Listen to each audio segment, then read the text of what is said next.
और जब भगवान रोए तो भगवान का रोना उद्धव जी ने सुन लिया। उद्धव जी कौन है? भगवान के परम सखा, जो देखने में बिल्कुल भगवान जैसे हैं, मुकुट भगवान जैसा, कुंडल भगवान जैसे, वेशभूषा भगवान जैसी, दोनों में कोई अंतर नहीं है, दोनों में बस एक ही अंतर है। उद्धव कहते हैं ज्ञान बड़ा है और भगवान कहते हैं प्रेम बड़ा है। हाँ? भगवान कहते हैं प्रेम से बड़ा कुछ नहीं, उद्धव कहते हैं ज्ञान बड़ा है। उद्धव जी बृहस्पति जी के ज्ञानी शिष्य हैं, उनको ज्ञान बड़ा लगता है। उद्धव ने कहा तुम रो रहे हो, उन अनपढ़ लोगों के प्रेम में पड़कर तुम रो रहे हो, तुम भगवान हो, रोना तुम्हें शोभा नहीं देता, क्यों उनके प्रेम में पड़ गए? उन्हें ज्ञान सिखाओ, उन्हें ज्ञान बताओ। भगवान ने कहा उद्धव मैं तो उनके बीच में इतने दिन रहा, मैं तो उन्हें ज्ञान नहीं सिखा पाया, एक काम करो तुम जाओ, तुम उन्हें ज्ञान सिखा कर आओ। उद्धव कहते ज्ञान नहीं सिखा पाए, पर कम से कम तुम तो प्रेम में मत पड़ो, तुम तो भगवान हो। किसको याद कर रहे हो? यशोदा माता को, नंद बाबा को? अरे छोड़ो। उद्धव जी कहते, ठाकुर जी कहते उद्धव बस खबरदार मेरी यशोदा मैया के लिए एक शब्द भी बोला तो, खबरदार मेरे नंद बाबा के लिए एक शब्द बोला तो। अरे यशोदा जैसी माँ, अरे यशोदा जैसी माँ तो युगों युगों तक किसी की नहीं हो सकती। मैंने जब से जन्म लिया, गोपियां मेरे घर रोज उल्हाने लेकर आती, यशोदा तेरे लाल ने ये कर दिया, यशोदा तेरे लाल ने ये कर दिया। कोई और माँ होती तो बच्चे को कितना कूटती, हाँ? लेकिन मेरी यशोदा माँ तो माथे पर कभी एक सिकन भी नहीं आया, एक सिकन है। मेरे नंद बाबा जैसा बाबा अरे युगों युगों तक कोई नहीं हो सकता। मेरा नंद बाबा जब गैया चराने जाता था, जानबूझकर जूतियां पहनना भूल जाता था, आंगन में जाकर आवाज लगाता था कन्हैया मेरी जूतियां लाना, और मैं बाबा की बड़ी बड़ी जूतियां, छोटे छोटे हाथ सर पर रखकर जूतियां लेकर जाता था और बाबा से कहता था बाबा जूतियां पहन लो मैया बरजेगी। और मेरा बाबा मुझे गोद में उठा लेता था और पूरे ब्रज का चक्कर लगवाता था। ऐसा बाबा तो किस्मत वालों को मिलता है, हर किसी को नहीं मिलता। अरे कृष्ण पर तुम भगवान हो। उन गोपियों, वो गोपियां, वो अनपढ़ गोपियां उनके प्रेम में पड़ गए। भगवान कहते बस गोपियों के लिए एक शब्द मत बोलना। अरे एक बार मेरी यशोदा मैया ने कहा कन्हैया तू क्यों उनका माखन वेस्ट करता है, व्यर्थ करता है, वो बेचारी गरीब गोपियां हैं, वो माखन बेचकर अपना परिवार चलाती हैं, तो उनका माखन चुराने मत जाया कर, उनका माखन मत व्यर्थ किया कर। सारी गोपियां मेरे घर लड़ने पहुंच गई। अरे यशोदा मैया तूने हमें गरीब क्यों कहा? अरे गरीब तो हम उस दिन हो जाएंगे जिस दिन तेरा कन्हैया हमारे घर चोरी करने आना बंद कर देगा, उस दिन हम गरीब हो जाएंगे, अभी हम गरीब नहीं हैं। उद्धव जी मैं तो उन लोगों के बीच में इतने दिन रहा, मैं तो उन्हें ज्ञान नहीं सिखा पाया, आप तो ज्ञानी हो, आप जाओ और जाकर आप उन्हें ज्ञान सिखा कर आओ।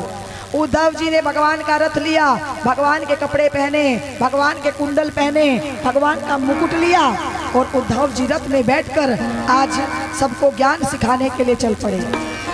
भगवान ने कहा था मेरी गोपियां तो तुम्हें जमुना किनारे मिल जाएंगी नीर भरते हुए। नंद बाबा बड़े सुंदर हैं, पीली पीताम्बरी पहनते हैं, बाबा मेरे बड़े सुंदर हैं, वो हंसते हुए तुम्हें मिलेंगे। मेरी यशोदा मैया तुम्हें माखन निकालते हुए मिलेंगी, जाकर मिलकर आओ। उद्धव जी रथ में बैठकर चले। यमुना किनारे गोपियों का झुंड बैठा है। उद्धव जी ने पूछ लिया कि गोपियों ये नंद बाबा का घर कौन सा है? बोले सीधे चले जाओ, जहां से ये यमुना की धार आ रही है ना वही नंद बाबा का घर है। उद्धव जी गए। भगवान ने कहा था बाबा पीली पीताम्बरी पहने मिलेंगे, हंसते हुए मिलेंगे। दरवाजा खटखटाया कि अंदर से एक बूढ़ा सा व्यक्ति, सफेद दाढ़ी, सफेद बाल, चेहरे पर झुर्रियां, एक व्यक्ति बाहर निकल कर आया। उद्धव जी ने कहा मुझे नंद बाबा से मिलना है। उस व्यक्ति ने कहा कि मैं ही नंद बाबा हूँ, मैं ही नंद बाबा। कहो क्या काम है? आप नंद बाबा? ठाकुर जी ने तो कहा था कि मेरा बाबा बड़ा हंसता है, बड़ा खुश रहता है, बड़ा प्रसन्न रहता है। नंद बाबा ने कहा महाराज जिसका बेटा चला जाए वो क्या खुश रहेगा, जिसका पुत्र ही चला जाए। आओ आओ अंदर आओ, आप कौन हो? बोले मैं ठाकुर जी का मित्र हूँ, उनका संदेश लेकर आया हूँ। अच्छा इतना बड़ा हो गया वो, संदेश भेजने लगा। अभी तक तो हमारे ही बीच में रहता था, अब इतना बड़ा हो गया। आओ अंदर आओ, अंदर लेकर आए। उद्धव जी ने कहा नंद बाबा जिसको आप अपना बेटा कह रहे हो ना, वो आपका बेटा नहीं है, वो भगवान है, उसको समझो। नंद बाबा ने कहा उद्धव जी मैं तो आपको बड़ा ज्ञानी समझता था। अरे आप अभी तक तो ब्रज के लोग मुझे दिलासा देते थे। अरे नंद बाबा कोई बात नहीं, आपका बेटा चला गया, आपका भगवान साथ है। मैं उस उम्मीद में जी रहा था कि मेरा बेटा मुझे छोड़कर चला गया, पर मेरा भगवान मेरे साथ है। पर उद्धव जी बुरा मत मानना, एक बात कहूं, आपने तो आज आकर इस बात को झुठला दिया। आपने तो आज आकर कह दिया कि मेरा बेटा मुझे छोड़कर नहीं गया, मेरा तो भगवान ही मुझे छोड़कर चला गया। बेटा छोड़कर चला जाए तो इंसान जीवित रह सकता है, लेकिन आप ये बताइए किसी का भगवान ही छोड़कर चला जाए, क्या वो आदमी कभी जीवित रह सकता है? आपने तो मेरी जीने की उम्मीद ही खत्म कर दी। मेरा बेटा, मेरा भगवान मुझे छोड़कर चला गया। इतने में यशोदा माँ ने आवाज सुन ली। यशोदा माँ ने कहा अरे नंदराय जी कौन आया? बोले कृष्ण का मित्र आया है। अच्छा इससे कहो थोड़ा धीरे बोले, मेरा कृष्ण पालने में सो रहा है। उद्धव जी ने कहा मैया तेरा कृष्ण यहाँ नहीं है, तेरा कृष्ण तो मथुरा में है। यशोदा मैया कहती अरे उद्धव पागल हो गया, देख पालने में मेरा कृष्ण लेटा हुआ है।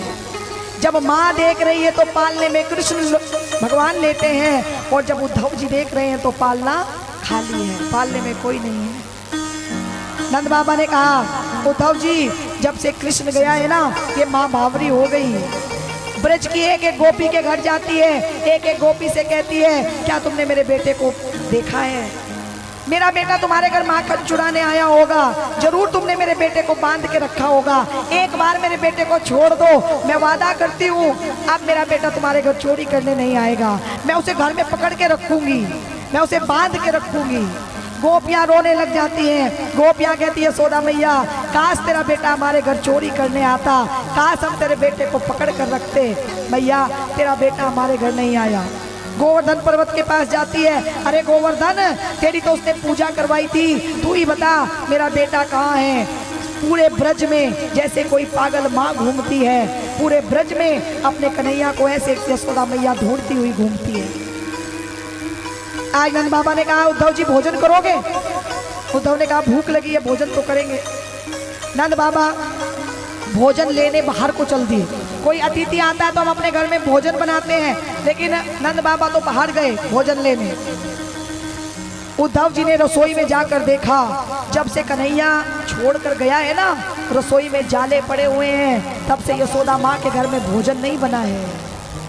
आज उद्धव जी रोने लगे और सुबह 4 बजे स्नान करने वाले उद्धव जी आज तो 8 बज गया, स्नान नहीं किया। यमुना के तीर पर आए और यमुना के तीर पर आकर स्नान किया तो गोपियां जो शाम को मिली थी वो गोपियां वहीं की वहीं बैठी हैं। उद्धव जी ने कहा अपने घर नहीं गई? बोले कौन से घर चले जाए, घर तो वो होता है जहाँ भगवान होते हैं, हमारा तो भगवान ही ब्रज में नहीं है, तो हम कौन से घर चले जाएं। गोपियां वहीं यमुना किनारे बैठी रहती हैं, अपने घर भी नहीं जाती हैं। आज उद्धव जी आए थे ज्ञान का पाठ पढ़ाने, लेकिन आज खुद प्रेम का पाठ पढ़कर जा रहे हैं। रथ लेकर चलने लगे, मनसुखा ने खाली मटकी लाकर रख दी। अरे जाकर कन्हैया को दे देना उद्धव जी, कहना मनसुखा बड़ा कमजोर हो गया, अब मनसुखा को कोई माखन चुरा कर नहीं देता। यशोदा मैया ने वो मटकी छीन ली। यशोदा मैया कहती अरे मनसुखा खाली मटकी मेरे लाला के लिए मत भेज, ला मुझे, मैं माखन मिश्री की भरकर देती हूँ। अंदर गई, माखन मिश्री की मटकी भरकर ले उद्धव, जाकर कह देना उद्धव तू तो उसके पास रहता है ना, मैंने सुना है बहुत बड़ा राजा बन गया। उद्धव तू तो हर पल उसके साथ रहता है, बस एक बात बता दे मुझे। उद्धव ने कहा माँ पूछ, क्या पूछना चाहती है? उद्धव जितना हम उसे याद करते हैं क्या वो भी हमें याद करता है? उद्धव ने कहा मैया कहना तो नहीं चाहिए, पर सच बताऊं भगवान मथुरा में रहते जरूर हैं, पर भगवान का मथुरा में मन नहीं लगता। एक दिन तो देव की माता ने गोरस की बनी मिठाई थाली में रखकर दे दी कन्हैया को। कन्हैया को गोरस की बनी मिठाई बड़ी पसंद है। जब कन्हैया ने गोरस की बनी मिठाई थाल में देखी तो मेरा कन्हैया रोने लगा और कहता, उद्धव, देव की मैया से जाकर कह दो मेरे खाने की थाली में गोरस की बनी मिठाई ना रखे। गोरस की बनी मिठाई मुझे मेरी यशोदा माँ की याद दिलाती है। उद्धव, बस जाकर उससे कह देना कि मेरा जब अंतिम समय हो तो उसकी गोद हो और मेरा सर हो, उसको याद दिला देना, वो भूल ना जाए। उद्धव ने कहा, माँ मैं याद दिला दूंगा। और उद्धव दौड़े दौड़े आए, मथुरा में आए, भगवान बैठे थे। भगवान ने कहा, मिलाए मेरी गोपियों से, मिलाए मेरी यशोदा माँ से, मिलाए मेरे नंद बाबा से। उद्धव ने कहा, कन्हैया तुम यहाँ क्या कर रहे हो? अरे वृंदावन चले जाओ, वो तुम्हें बहुत प्रेम करते हैं, वो मर जाएंगे तुम्हारे बिना, बहुत प्रेम करते हैं तुमसे। भगवान कहते हैं, उद्धव मैं नहीं जा सकता, अगर मैं चला गया तो जरासंध मेरे वृंदावन वाले भक्तों को मार देगा, मेरी गोपियों को मार देगा। मेरे वृंदावन के भक्तों के पास माखन है, मिश्री है, अस्त्र शस्त्र नहीं है, वो तो प्रेम जानते हैं, वो युद्ध करना नहीं जानते। जरासंध कौन है?